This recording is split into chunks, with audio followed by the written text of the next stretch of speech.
দাসী, তোমরা রান্নাঘরে কি করছো? রান্না করছিলাম। ও, রান্না করছে, বুঝি রান্না করছিলে। হ্যাঁ, বলো তো দাসী, আজ তোমরা রান্নাঘরে কি কি রান্না করেছো? রানীমা, কি হয়েছে? অনেক কিছু রান্না করেছি। বলো না, শুনবে? হ্যাঁ, তাহলে শোনো। আমাকে শোনাও। এই আমের আচার, জামের আচার, জলপান আচার, বড়ের আচার, তিলের আচার, খুব সুন্দর তো। আমার দাসী বলেছে আমের আচার, জামের আচার, আরেক ডালা করেছে কি ভটকার আচার। দাসী, তোমাদেরকে ভটকার আচার কে বানাতে বলছে? কেন আপনি জানেন না? না, জাহাপনা করতে বলেছে। ও মা, তোমাদের জাহাপনা বলেছে? হ্যাঁ। আচ্ছা, তোমাদের জাহাপনা ভটকার আচার বানাতে বলছে কেন তা কি তোমরা জানো? তা তো জানি না। হ্যাঁ, তা জানবে কি করে? আপনি ঘোড়া নিয়ে গেছেন। তোমাদের তো বিয়েই হয়নি। রানীমা, শোনেন শোনেন, আমার বিয়ে হয়নি, ওর বিয়ে হয়েছে। দাসী, তাহলে শোনো, তোমরা কেবল না বললে আর একটা করেছি ভটকার আচার, তাই ওই ভটকার আচার আজ আমি খাবো। আর আমার দুই দাসী চেয়ে দেখে আর লাল ফেলাবে। আর শোনো দাসী, এই মঞ্চে কিন্তু ভালো একটা গান হবে। শোনেন দাদা, কি হলো? আচার যখন রান্না করি, ও খালি কাছে বসে আমার একটু দেও, আমার একটু দেও। তাই নাকি? নড়বো না, খোলা পাবো। দাসী, এটা অফ করো। দাসী আজ তোমার মঞ্চে ভালো করে হেলে ভিডিও দিন রেকর্ড পাল্টাই দাও। বড় দাসী আপনিও নাচবেন ভিডিও দাও। বেড়া দিন আপনার নাচ দেখি আমি কথা বলি জানি না খালি আসে দেখ আমার তাই ভাবি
কেমন কেমন লাগছে কেমন লাগছে দাসী ইসরে এ কি হলো আমার এমন লাগছে কেন চলুন তাহলে আপনাকে কি আমাকে নিয়ে দাসী রে যাবো তো বটে ইস কেমন লাগছে কেন আমার যেন কেমন কেমন লাগছে কেমন লাগছে কেন আহা হ্যালো রাত ভালো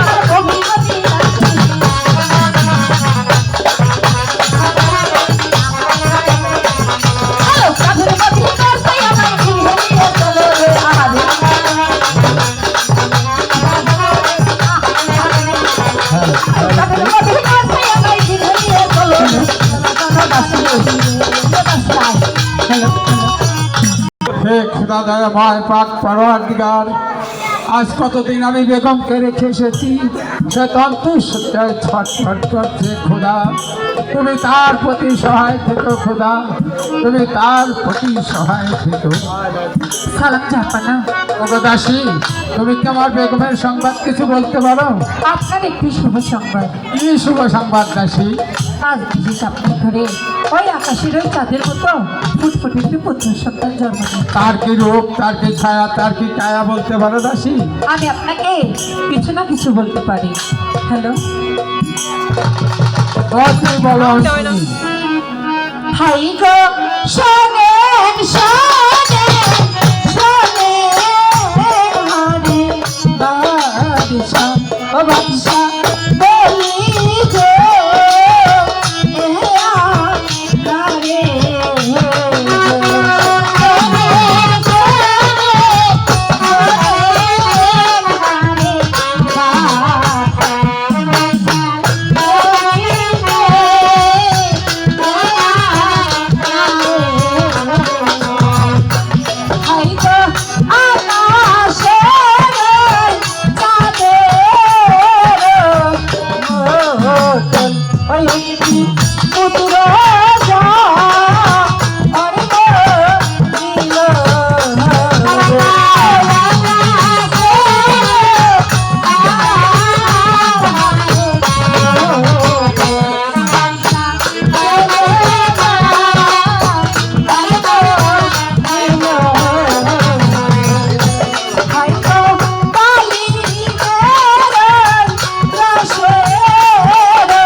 কোথায় কোথায় উজির সাহেব?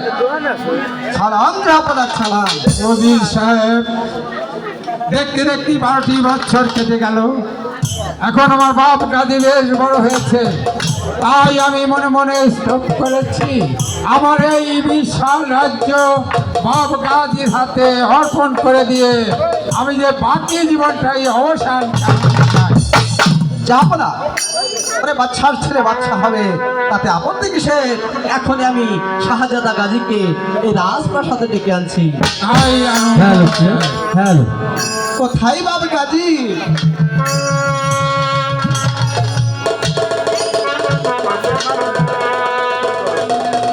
পিতা পিতা আমাকে কেন রেখেছেন পিতা? শোনো বাবু গাজী, দেখতে দেখতে 12টি বছর কেটে গেল।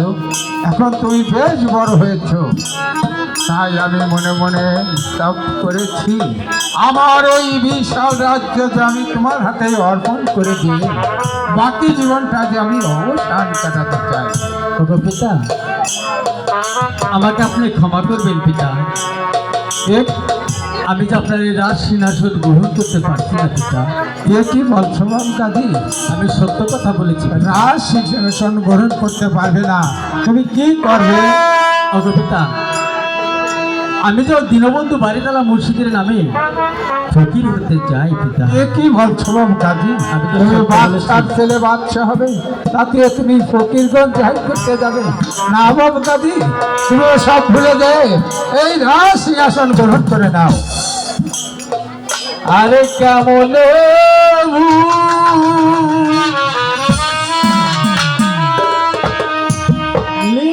আমার পিতা ভুলে তো তোমার যেতে হবে গাজী। আরে ভুলি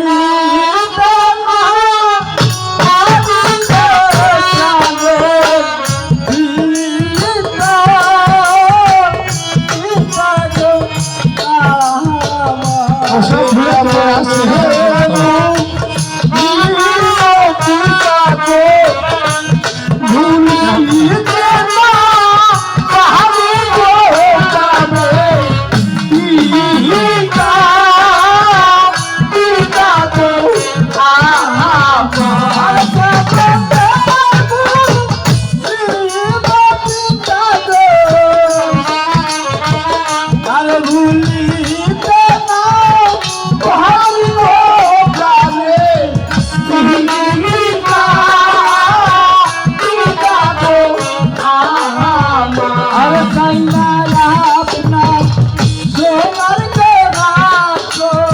কি বলছো বাবু গাজী?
আমি তো দীনবন্ধু বাড়িতলা মুর্শিদের নামে ফকির হয়ে চলে যেতে চাই, আমাকে যেন পিছে না ডাকে, আমাকে যেন হাসি মুখে সে বিদায় করে দেয়।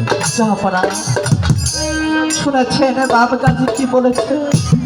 সে তাকে রাজসিংহাসন গ্রহণ করবে না, সে তারা দীনবন্ধু বাড়িতলা মুর্শিদের নামে ওই ফকির হয়ে চলে যাবে। নদীর সাহেব, আমি এই শাহজাহানের বাচ্চা, আর আমার ছেলে হয়ে যাবে সে ফকির করতে। আমি তো তাকে কখনো যেতে দেবো না।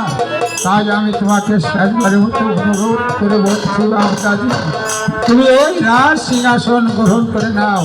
ওগো পিতা, আমি আপনার এই রাজ সিংহাসনে পর শতবার আঘাত করি। আরে আরে বংশের কলঙ্কার পুত্র, তুই আমার রাজ সিংহাসনে আমি করতে দেবই। জাহাপনা, এ কি করলেন জাহাপনা? গাজীকে আপনি আঘাত করলেন জাহাপনা। হ্যাঁ হ্যাঁ, যে পুত্র আমার কথা অমান্য করে তাকে আমি ঘাতকের হাতেই তুলে দেব। না জাহাপনা, ওগো পিতা, আমি এমন কি অন্যায় করেছি পিতা? আমার কি অন্যায় করেছ? আমি শাহজাহানের বাচ্চা, আর আগুন পানি মাটি বাতাস সবাই দেয় আমাকে কর। আমার ছেলে হয়ে যাবে, তুমি ভক্তির জল জাহির করতে সমাজ আমি মুখ দেখাতে পারবো না। আমার ছেলে মুখ আমি দেখতে চাই না, তোমাকে আমি ঘাতকের হাতেই তুলে দেবো। ওগো পিতা, আমি যদি আপনার কাছে কোনো ভুল করে থাকি, আমাকে আল্লাহর রাস্তায় ক্ষমা করে দেবেন। ক্ষমা করে দিচ্ছে একেবারে। জাহাপনা, গাজীকে আর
চক্রাঘাত করেন না কেন পিতা?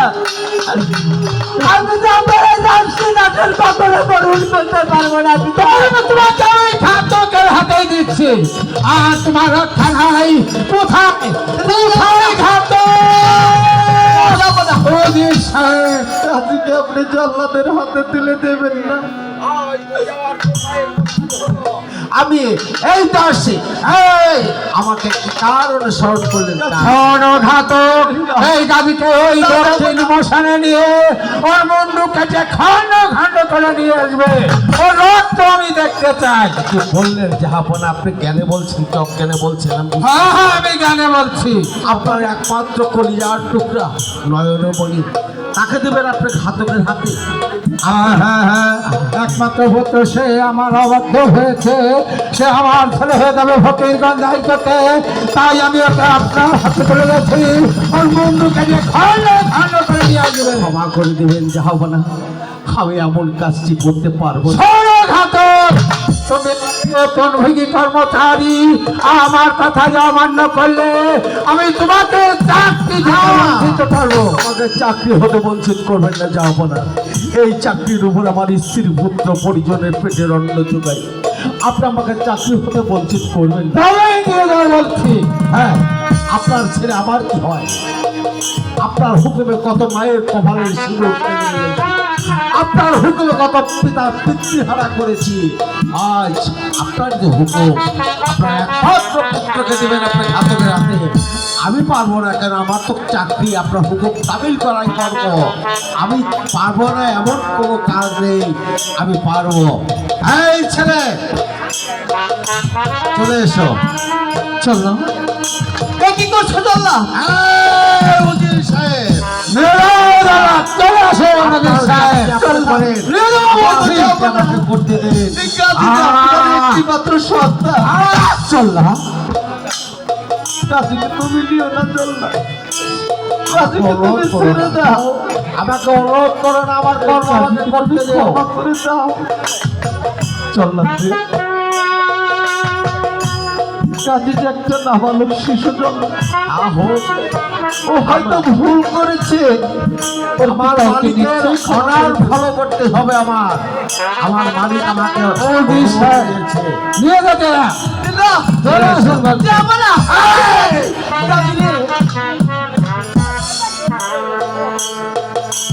তুমি কি তোমার পিতার আদর্শ মেনে নিতে পারো না কেন? তাহলে যে তোমার পিতা তোমাকে জল্লাদের হাতে তুলে দেবে না গাজী।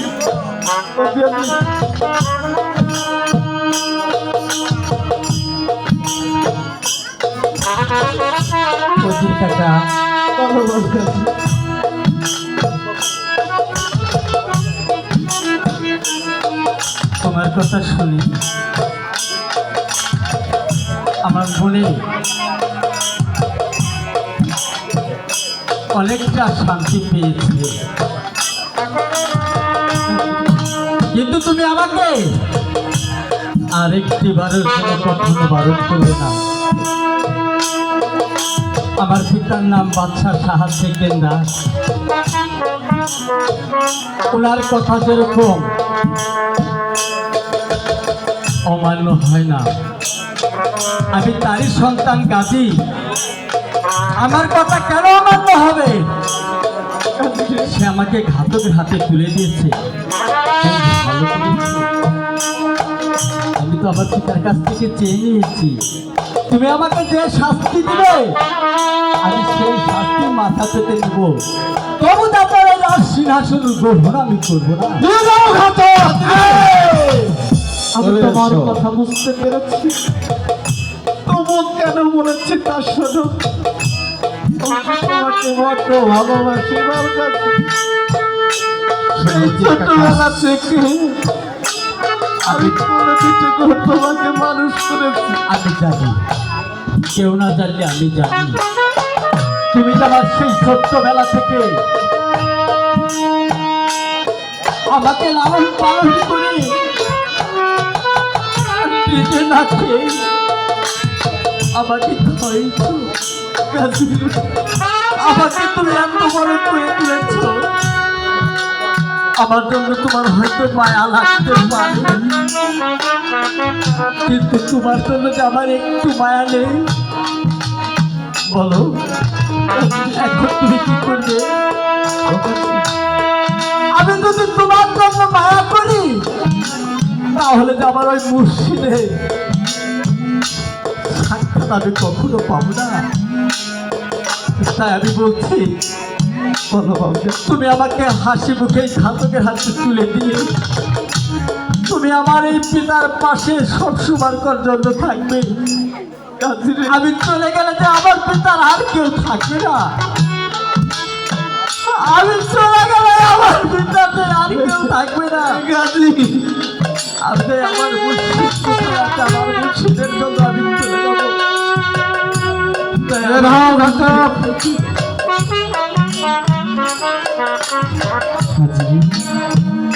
আরে ও কি Ah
তোকে ছাড়বো না। চল না, আমি গাজীকে যেতে দেবো না।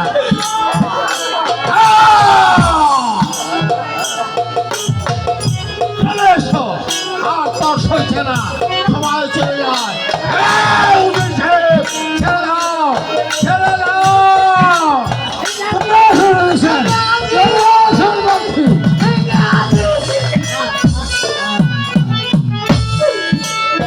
কি করলেন যাব না, আপনি কি করলেন যাব না, নিজের সন্তানকে কেমন করে ওই জল্লাদের হাতে তুলে দিতে পারলেন যাব না।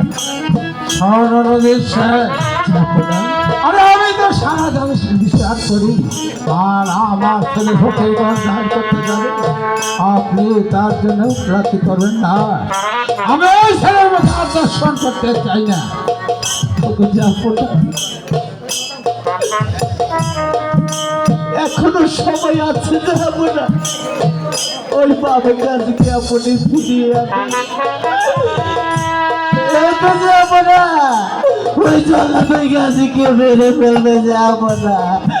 আমি আপনার হস্তে তৈরি পায়ে পড়ে যাব না। ওঠুন, ওঠুন মন্ত্রী সাহেব, ওঠুন, ওঠুন বলছি।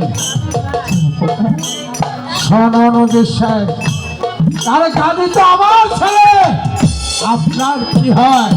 গাদির প্রতি এত দরদ আপনার? যাব না। চমৎকার, চমৎকার জবাব দিয়েছেন, যাব না। ওরে গাজী তো আপনার ছেলে, গাজী আমার কি হয়? এই ছোটবেলা থেকে বাবা গাজীকে আমি আমার কোলে পিঠে করে মানুষ করেছি। আপনি একদিন বলেছিলেন যাব না। উজির সাহেব, আপনি শুধু আমার উজির না, আজ থেকে আমার ছোট ভাই। ওরে সেদিন আমাকে বলেছেন যাব না। সেই দিন হতে আমার এই জীবনটাকে আপনার পদতলে অর্পণ করে দিয়েছি। আমি কখনো আপনার সন্তানকে আপনার সন্তান ভাবিনি। আমি মনে করেছি গাজী আমার নিজের সন্তান, তাই তো সেই ছোটবেলা থেকে গাজীকে আমি কোলে পিঠে করে মানুষ করেছি। গাজীকে কখনো কখনো বুঝতে দেয়নি যে গাজী আমার সন্তান। ওরে গাজীকে আমি জন্মের মতো হারিয়ে ফেলবো, এ কথা আগে কখনো ভাবতে পারিনি। এই গাজীকে আমি বড্ড ভালোবাসি, যাব না। এই গাজীকে আমি ফিরিয়ে আনুন, যাব না।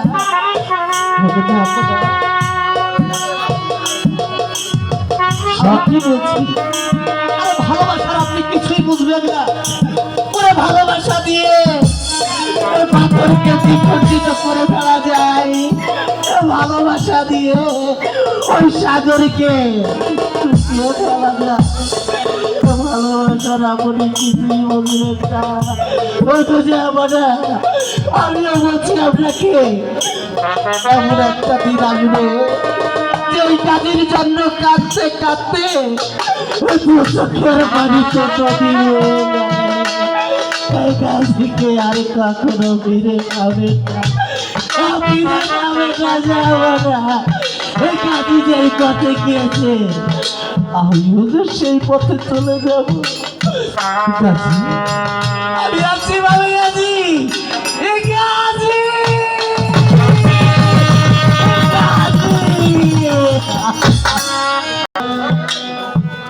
আরে আপনি তো আপনার বুঝাবুঝে চলে গেলে, আর আমার একমাত্র পুত্র, সে আমার কথা করেছে অমান্য, তাকে দিয়েছি আমি যে ঘাতকের হাতে।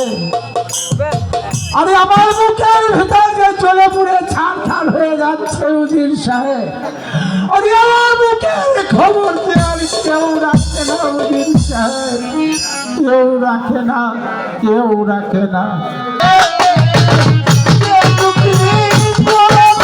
হ্যালো, উজির মঞ্চ আসবে এবং আগত সোহরদ্দি ভাই তাকে 100 টাকা দিয়ে দোয়া জানিয়েছে। ওই মুরালটা হতে আগত সোহরদ্দি ভাই কাজীর অভিনয় সন্তুষ্ট হয়ে তাকেও 100 টাকা দিয়ে দোয়া জানিয়েছে।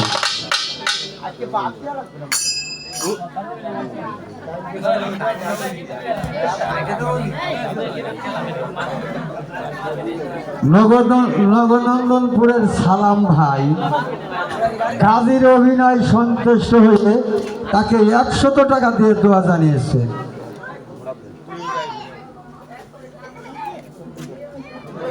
নগনন্দনপুরের মুরাদ ভাই কাজীর অভিনয় সন্তুষ্ট হয়ে তাকেও 100 টাকা দিয়ে দোয়া জানিয়েছে।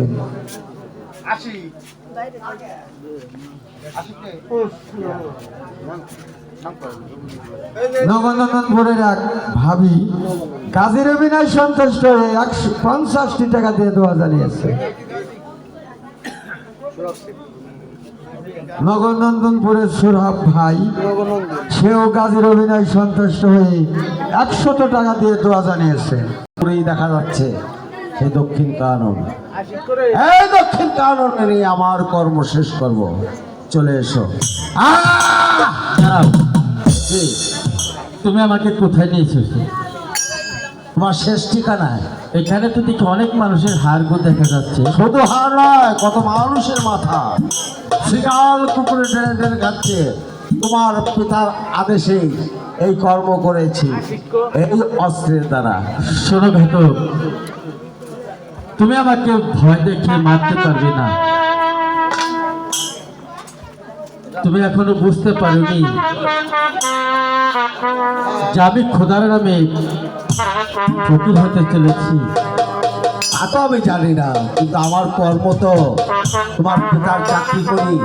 আমি ঘাতক, আমার মায়া নেই, দয়া নেই, মাতা নেই, পিতা নেই, পুত্র নেই, সন্তান নেই। আমি শুধু মানুষ কতল করা শিখেছি, তাই মানুষ কতল করি আমি। সত্য বলেছ? হ্যাঁ, তোমার স্ত্রী পুত্র নেই? আমার স্ত্রী পুত্র থাকলেও আমার মধ্যে থেকে মায়া নেই। শোনো, তোমাকে আমি একটি কথা বলতে চাই। বলো। তুমি যে এতগুলো মানুষ মেরেছ, তোমার এই মানুষ মারার এই ভার পূজা কে দেবে? হ্যাঁ, আমার স্ত্রী পুত্র পরিজন সবাই আমার ভাগ নেবে। কেউ নেবে না। কি বলছো? এত বড় কথা। তাদের কামাই করে খাওয়াই, আর আমার পাপের ভাগ দেবে না? না, তুমি যে পাপ করেছ, তোমার এই পাপের ভাগ কেউ নেবে না। হ্যাঁ, যার যার পাপে সেই সেই ভোগে। এক যুগে নয়, 4 যুগে। তাই তোমার এই পাপের ভাগ কেউ নেবে না। তুমি যদি আমাকে বিশ্বাস না করো, তোমার স্ত্রী সন্তানের কাছে যায় বলো, আমি যে মানুষ হত্যা করে তোদেরকে টাকা এনে বাজার করে খাওয়াইছি, আমি যে পাপ করেছি, আমার এই পাপের ভাগ তোরা নিবি? তোমাকে এখানে রেখে যাবো, আর তুমি পালিয়ে যাবে তো না? আমি বাদশাহ শাহ সেকেন্দারের ছেলে গাজী। আমার পিতার যেরকম আদেশ এক, আমি তার সন্তান, আমার আদেশ শুনি। আমি বলেছি, যদি তোমার ওই পাপের ভাগ তোমার স্ত্রী সন্তান নেয়, তাহলে তুমি আমাকে এসে সুন্দরভাবে কাটিং করে দেবে, তখন আমি সব ইচ্ছা করে মাথা পেতে দেবো। তবে তুমি স্থানে দাঁড়িয়ে থাকো। আর যদি তোমার স্ত্রী সন্তান তোমার এই পাপের ভাগ না নেয়, তাহলে তুমি আমাকে হাসি মুখে ছেড়ে দেবা? হ্যাঁ, সত্য বলছো? অবশ্যই সত্য বলছো? তারপরে আমার অস্ত্র যদি উঠে যায়, তাহলে আমি ঠেকাতে পারবো না। না, তোমার অস্ত্রের কোনো কথা হয়নি। আমি বলছি তোমার পাপের ভাগ। হ্যাঁ, তুমি স্থানে দাঁড়িয়ে থাকো, আমি এই মুহূর্তে যাচ্ছি। আমার স্ত্রী পুত্র পরিজনের কাছে শুনবো তারা আমার পাপের ভাগ নেবে কিনা। যাও, তবে অতি শীঘ্র চলে এসো।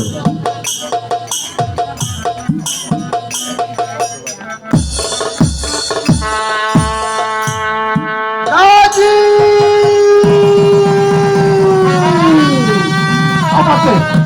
তুমি ক্ষমা করে দাও।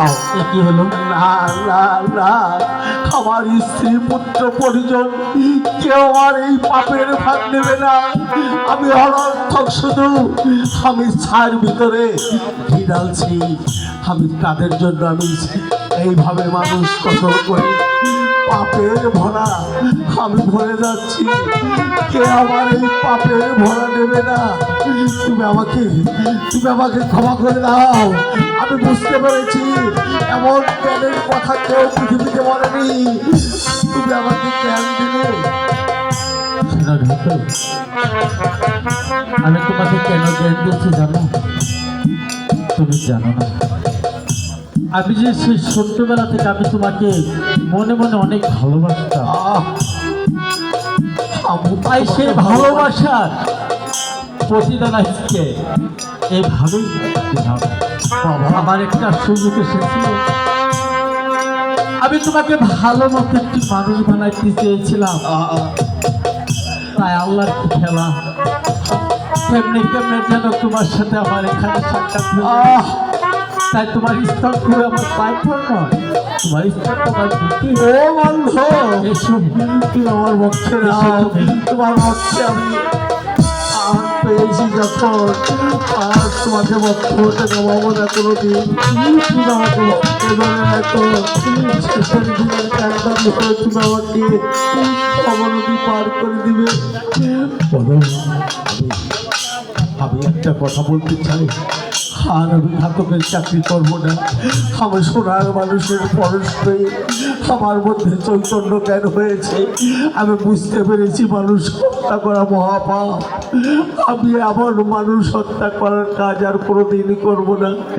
আমি পারলে বোট বয়ে খাবো তাও ভালো, আমি কুলিগিরি করে খাবো তাও ভালো। তবু আমার স্ত্রী পুত্র পরিজনকে আমি এই অন্যায় পথের কামাই করে আমি খাওয়াতে চাই না।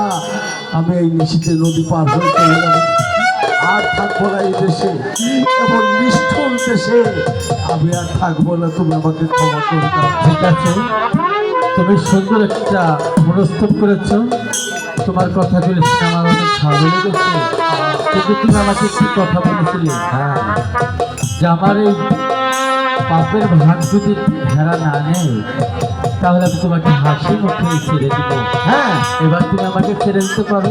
অবশ্যই, আমি ধীরে ধীরে আমার পিতার নিকটে চলে যাব। অবশ্যই। তোমার কাজে তুমি রওনা হও। আমি চলে যাচ্ছি। আর সোনার মানুষ পাপী হলেও কি হবে? বহুদিনের সাধনা আমার পূর্ণ হয়েছে। আর সোনার মানুষ আমার হাতে ধরা পড়েছে। সোনার মানুষ আমার হাতে ধরা পড়েছে। মরাকে বাঁচাইতে পারে দেখছেন নাকি? তো সিদ্ধ দর্শনে যাব। তাই একে একে যখন আমার 12 বছর পূর্ণ হয়েছে, এবার আমার ফকিরগঞ্জ জাহেরি করার জন্য মনে উদয় হয়েছে। একা একা ফকিরগঞ্জ জাহেরি করা তো যায় না। তা আমি কেমন করে আমি ফকিরগঞ্জ জাহেরি করতে যাব? আমার মুর্শিদ বলেছিল, ওরে বাবু গাজী, তুমি যদি কোনো বিপদে পড়ো তাহলে তোমার গুণের ভাই কালাচাঁদ বলে ডাক দিলে সে অন্তর থেকে